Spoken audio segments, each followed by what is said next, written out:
Assalamualaikum warahmatullahi wabarakatuh. Nama saya Ahmad Renaldiansyah dengan NIM 210601085. Ingin menyampaikan tugas ujian akhir, yakni tugas pemikiran tafsir modern dan kontemporer, yakni tentang pemikiran oksidentalisme dan hermeneutika daripada Hasan Hanafi. Baik, langsung saja.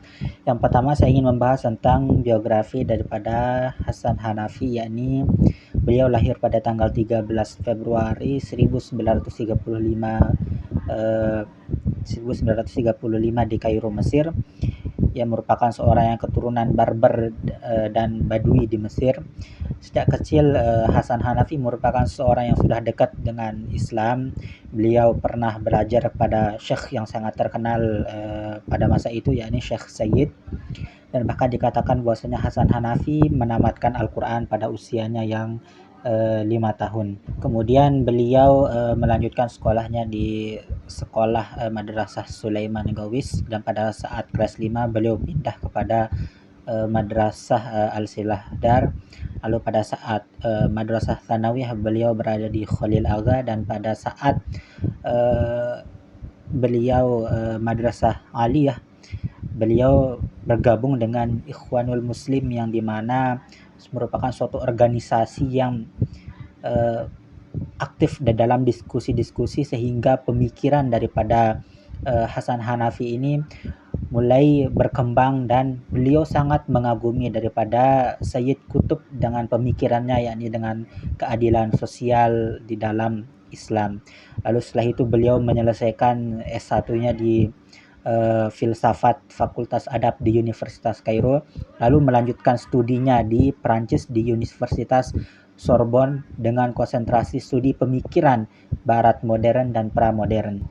Pemikiran-pemikiran beliau banyak sekali dipengaruhi oleh tokoh-tokoh seperti Hasan al-Banna, Sayyid Qutb, Abdul Hasan An-Nadawi, Syekh Muhammad Al-Ghazali. Dan di dalam pemikiran beliau dipelopori oleh pengalaman-pengalaman hidup beliau selama berada di Mesir, yakni di mana Mesir merdeka dari Inggris pada tahun 28 Februari 1922. Akan tetapi kendati Mesir telah diberikan kemerdekaan oleh Inggris, Inggris masih melakukan intervensi di dalam beberapa dinamika perpolitikan di dalam Mesir. Dan hal yang mempengaruhi pemikiran Hasan Hanafi selanjutnya ialah terjadinya Arab Spring, di mana satu persatu daripada negara Timur Tengah mengalami kerusakan dan terjadi beberapa konflik. Hal ini tentu saja didasari oleh dominasi yang dilakukan oleh pihak barat seperti Prancis, Inggris maupun Amerika. Lalu pada saat apalagi ditambah dengan kekalahan daripada Liga Arab yang melawan Israel, yakni pada tahun 1948 dan 1949, membuat Hasan Hanafi bertanya-tanya bahwasanya doktrin Islam yang dianggap oleh ulama mampu mengatasi permasalahan kehidupan di muka bumi, termasuk di dalam segi pemerintahan maupun perpolitikan, tidak sesuai dengan realita yang dialami oleh bangsa-bangsa yang berada di Timur Tengah. Jadi atas dasar hal itu beliau mencetuskan satu konsep yang disebut dengan at-turath wa tajdid. At-turath yang berarti tradisi, dan at-tajdid yang berarti pembaharuan.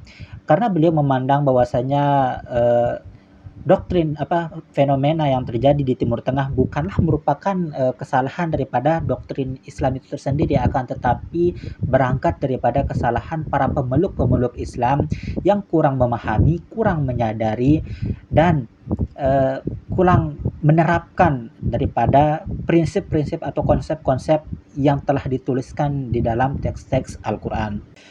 Lalu beliau sangat terkenal dengan salah satu konsep yang disebut dengan kiri Islam, yakni di mana di dalam pandangan umum umat Islam mengatakan bahwasanya kiri Islam identik dengan kafir ataupun ateis.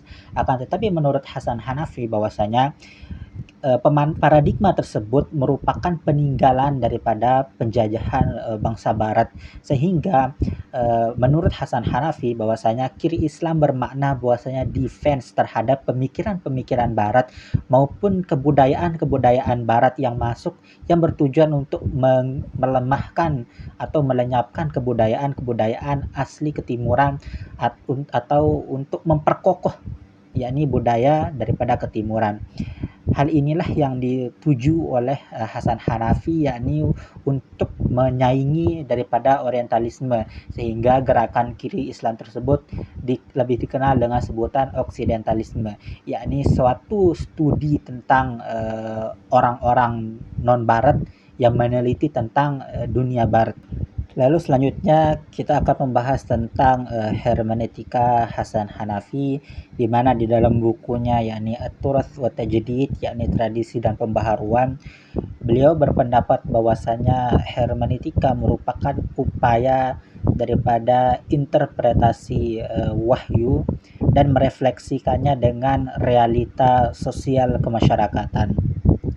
Beliau beranggapan bahwasanya tafsir-tafsir klasik tidak mampu untuk menjawab dinamika atau persoalan daripada kondisi sosial masyarakat yang terbaru.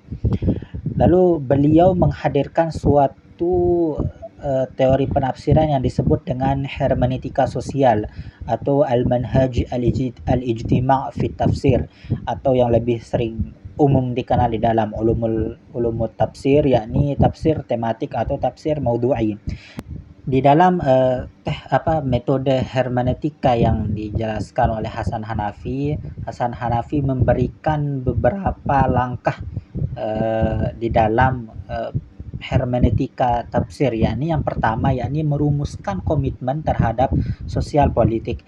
Hal ini berkaitan dengan komitmen pada seorang mufassir yang dimana keberpihakan terhadap golongan orang-orang yang lemah atau orang-orang yang tertindas gitu. Lalu yang selanjutnya mencari topik, yakni mencari topik sesuatu yang ingin dibahas gitu.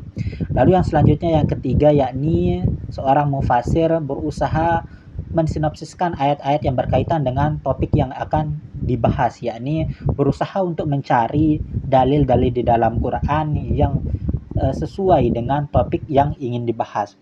Lalu yang selanjutnya yang keempat yakni dari segi linguistik, yakni mengkaji dari segi aspek kebahasaan di dalam ayat-ayat yang hendak diteliti.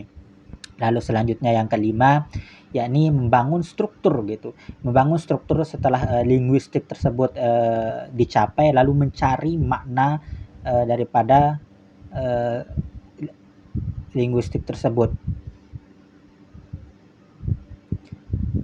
Lalu yang selanjutnya yakni yang keenam yakni analisis situasi faktual. Kita melihat bahwasanya faktual real kondisi daripada sosial masyarakat yang dihadapi.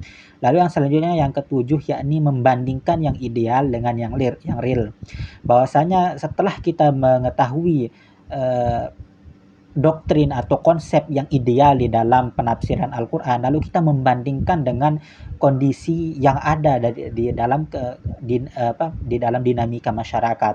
Lalu yang selanjutnya yakni mencetuskan aksi apa saja yang hendak dilakukan untuk mencapai real tersebut biar sesuai dengan ideal yang dikonsepkan di dalam Al-Quran. Mungkin ini saja yang dapat saya sampaikan, kurang lebihnya mohon maaf. Syukran. Assalamualaikum warahmatullahi wabarakatuh.